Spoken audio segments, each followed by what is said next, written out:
Hi everyone, it's Becky here.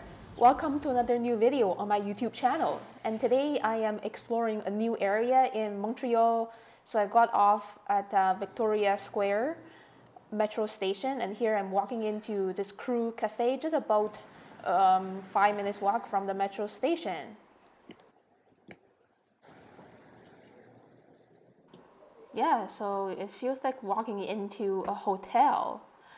The interior looks really grand. So by doing some research, I found that this building was built for the Royal Bank of Canada about 100 years ago, and then the bank abandoned this building around 10 years ago. So I think it was the first floor was sold to this cafe, and the ceiling is really fancy. It's kind of like a Turkish style, and there are lots of people here. It's on a Sunday afternoon. I ordered a cup of latte and a brownie. And here I'm ready to sketch the view right in front of me. Yeah, all of these domes with the floral patterns all the way to the end. And I just sketched my cup of latte and sweets as usual. I think this is my first time sketching the interior of a classical building. And so I'm not so sure about how to fit these domes inside my sketchbook page. And so right now I'm just using my HB pencil to kind of very roughly lay out the size and placement of these 4 domes that I want to include on my page. So as you can see, the sizes are shrinking gradually as it moves away towards the right. And so the reference photo in the upper corner is actually not reality, okay? So I use the panorama function of my iPhone to take this reference photo for you, because a lot of people have been asking for reference photos to follow along in the corner.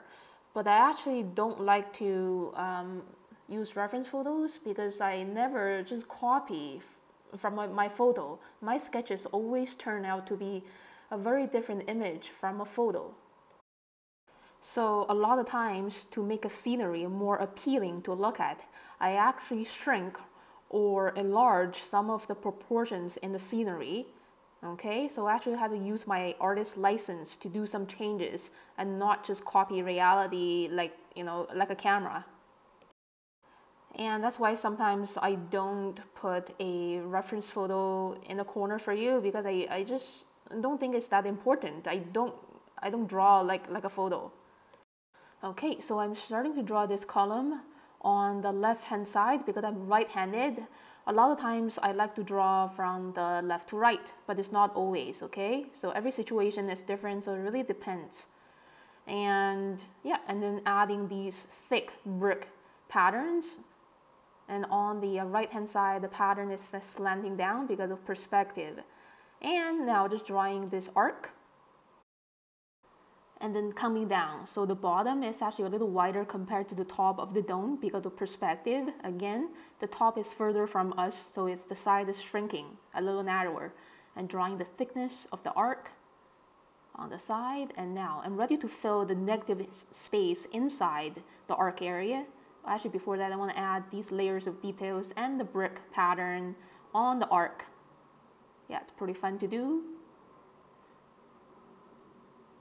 And just adding just layers of parallel lines and curves. And now I'm drawing the next column. So as you can see, all of these columns are in the 3-dimensional form of prisms. Yeah, just adding another layer of brick texture. This is the design of the building. So a lot of interesting patterns. Yeah, another arc on the very left side. And some more bricks there, and adding the accentuation for the column there. Okay, so now I'm ready to add some details inside these 2 columns and the arc. And I want to slow down the speed a little bit to show you how I draw people the easy way. So I always start drawing the hair on the very top, and then the face, just a few quick pen lines to add the eyebrows, the eyes, the nose, and the mouth. And then the shoulders with the arms. This one is pretty easy because the arm is going to be obstructed by the plate in front of it. And coloring the hair black so there's more density with this human figure. adding the railing behind him.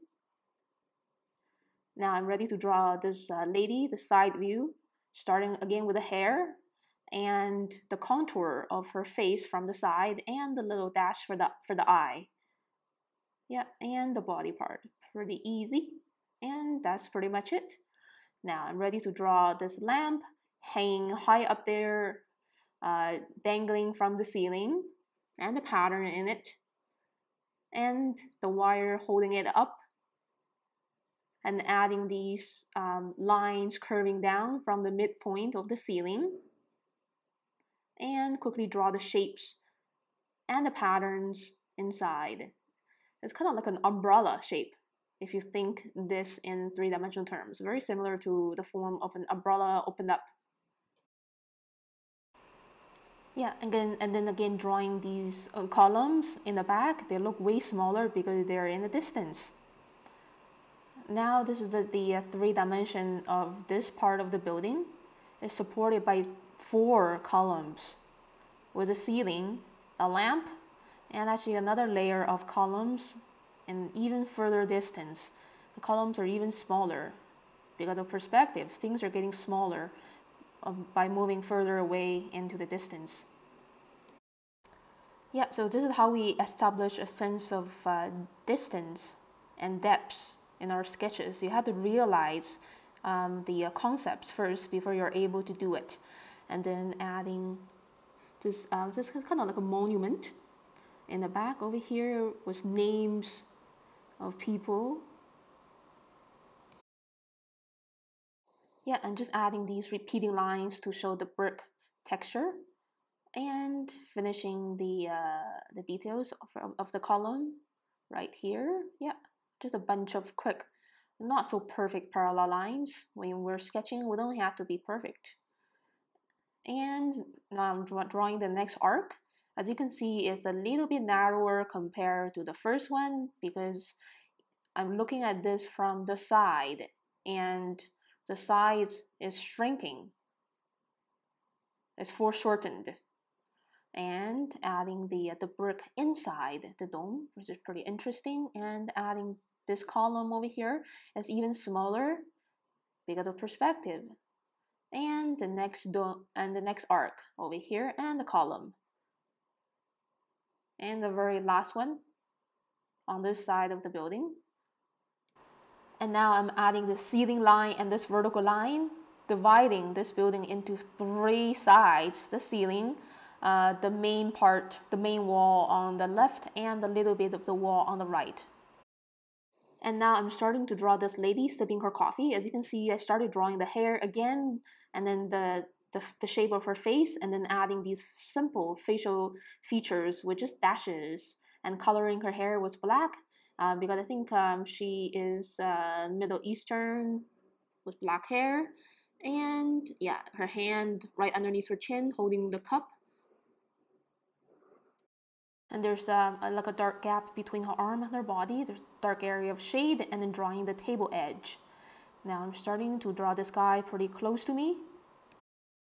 Again, starting with the left side of his face, including the nose and the shape of the mouth, and then the hair, finishing the shape of the hair and the ear.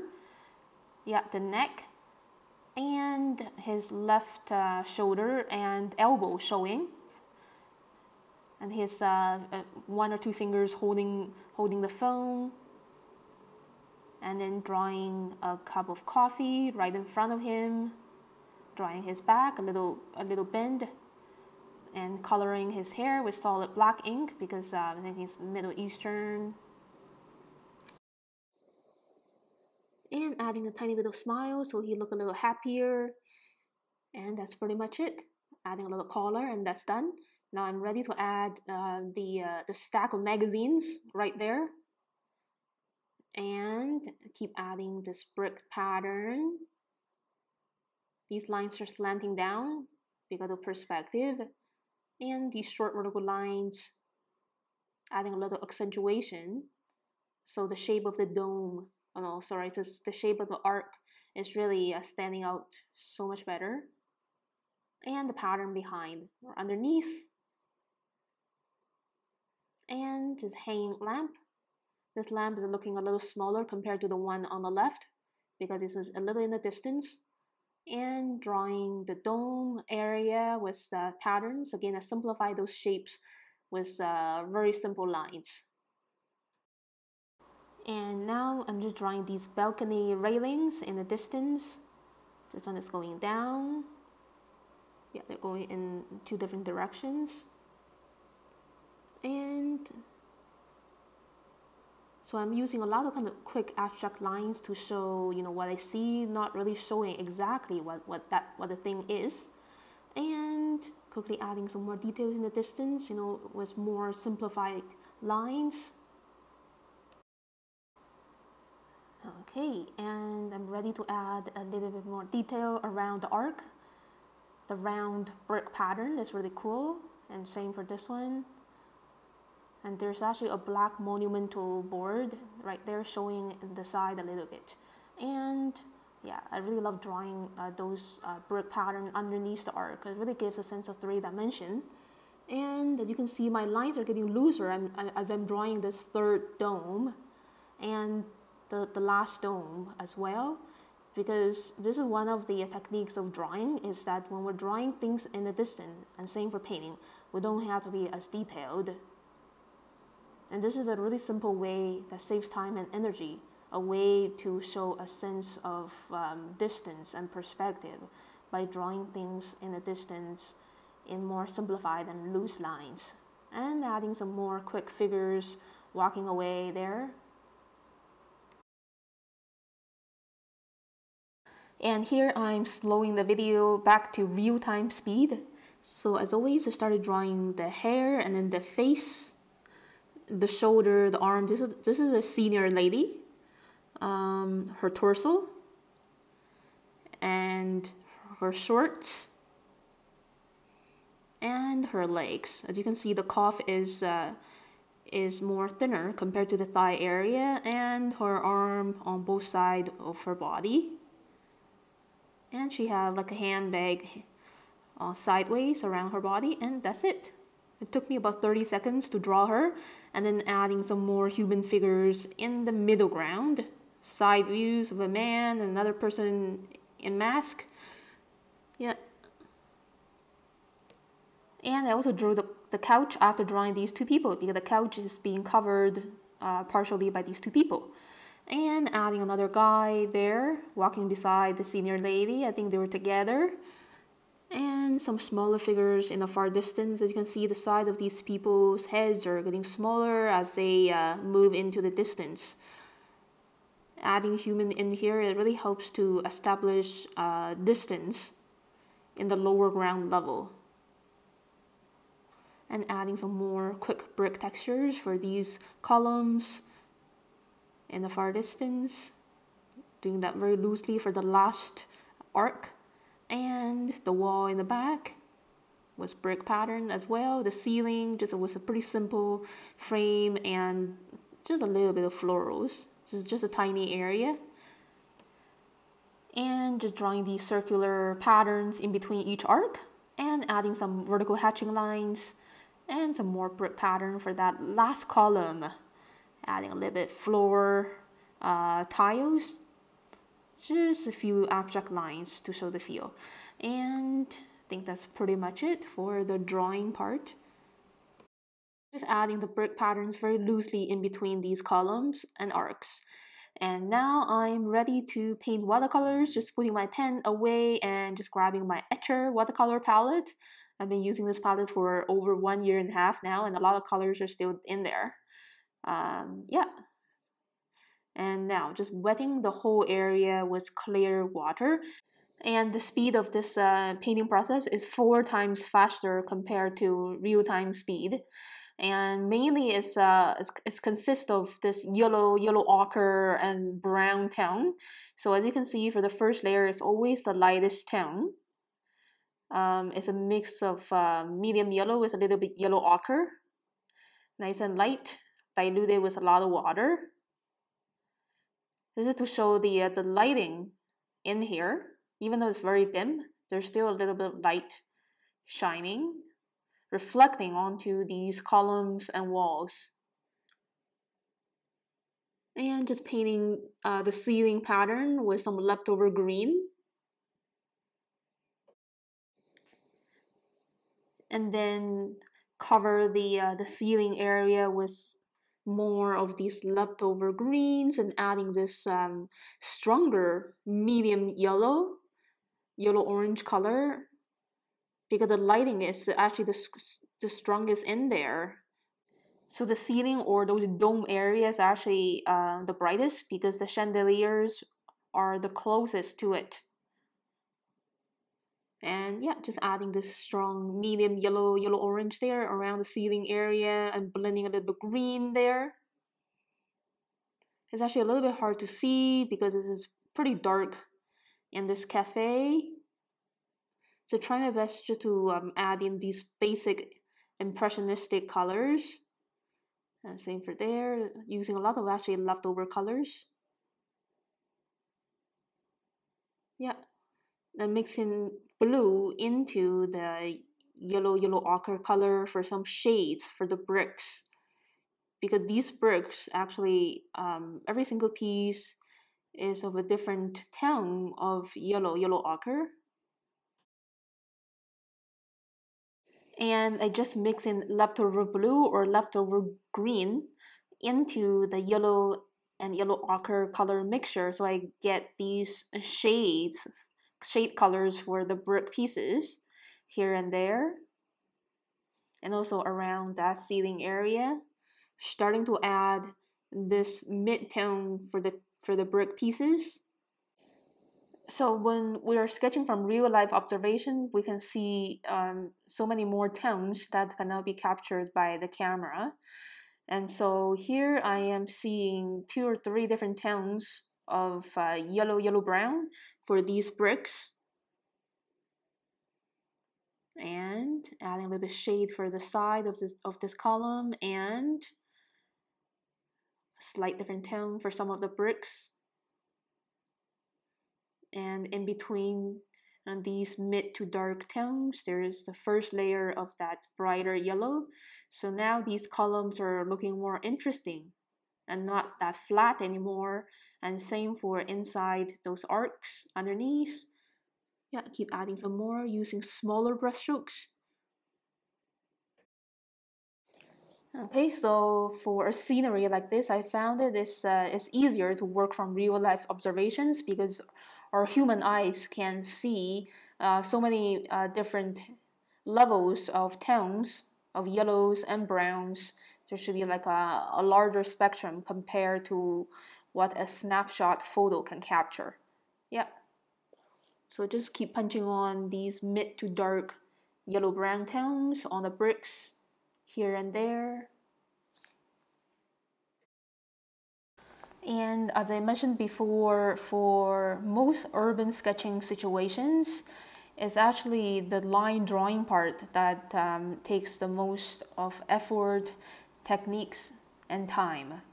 Okay, so in this case, the painting process is actually much easier because the color scheme is pretty simple. Just play around with adding more or less water into the yellow and yellow-brown colors. So water actually plays a big part in the intensity and the softness and drama in watercolor paintings. So sometimes for beginners, when they're looking at watercolor paintings, it seems like that the artists have used a lot of, like a huge range of colors, but the reality is that they didn't use that many colors. They just play around with the amount of water and different ratios of 2 or 3 colors mixed together. Yeah, so a lot of watercolor sketchers, they're able to do like really amazing paintings with only about 10 colors and just mix around. So if you want to kind of improve your watercolor painting techniques, think more about practicing your techniques and not always thinking about looking for more colors to add to your palette. Yeah, so most of the time we don't need all of the 12 or 24 colors to do a painting. So for me, I actually feel more motivated to do sketching when I have a very minimal amount of materials, like 1 or 2 drawing pens and 2 water brushes and 1 simple watercolor palette. So right now I'm using Etchr's 24 watercolor palette. I've used a palette with only 12 colors before, and I feel that, yeah, it's easier. It's just easier to have less materials. There's less burden, less choices, and more room for us to express ourselves and be creative. Yeah, we don't need a lot of art supplies to be creative. So now, as you can see, I just painted the couch green and some of the outfits of those people with red. So just to make a difference in this sketch was not only yellow and brown color scheme. Yeah, so just adding these greens and reds just to spice up this sketch. Yeah, and just adding the skin color for these people, and just adding some stripes for this guy's shirt, and a little bit of shade in between. Some final polish with leftover gray for some of those people's outfits. And last little bits of tiny brush strokes, almost invisible brush strokes as final polish for areas here and there, the sides, or some spaces in between.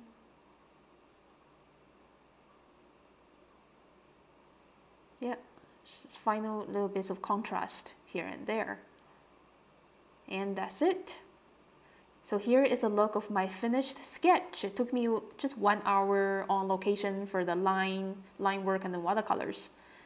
Okay, so thank you so much for watching this video, everyone. If you like it, please click like and leave me a comment below. Subscribe to my channel for weekly updates. So I update my channel 2 to 3 times a week. And I will be updating my channel with lots of tours and sketches in Montreal.